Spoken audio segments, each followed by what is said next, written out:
திருச்செந்தூரின் சிறப்புகள். ராஜகோபுரம். கோவிலின் ராஜகோபுரம் 9 அடுக்குகளுடன் 138 அடி உயரமுடையது. கடலிலிருந்து 12 மைல்கள் தொலைவிலிருந்தும் தெரியும் அளவுக்கு உயரமானது. பாம்பறை. கோவிலில் ஒரு ரகசிய அறை உள்ளது.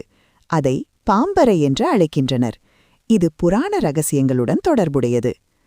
ஓம் வடிவம்.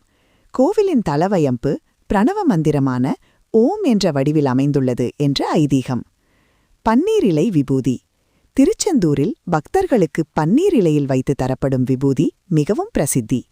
ஆதிசங்கரர் இதன் மகிமையால் வயிற்றுவலி நீங்க பெற்று சுப்பிரமணிய புஜங்கம் பாடியதாக கூறப்படுகிறது. வரலாற்று நிகழ்வு. 17ஆம் நூற்றாண்டில் டச்சுக்காரர்கள் கோவிலை ஆக்கிரமித்து முருகர் சிலையை எடுத்துச் சென்றனர். ஆனால் கடலில் புயல் வந்ததால் சிலையை கடலில் வீசிவிட்டு ஓடிவிட்டனர். பின்னர் முருகன் கனவில் வந்து சிலையின் இடத்தை காட்ட வாவு என்ற மீனவர் அதை மீட்டார் என்று வரலாறு. கடல் நோக்கிய கோவில். பெரும்பாலான கடற்கரை கோவில்கள் உள்நோக்கி அமையும். ஆனால் திருச்செந்தூர் கோவில் கடலை நேரடியாக எதிர்நோக்கி அமைந்துள்ளது.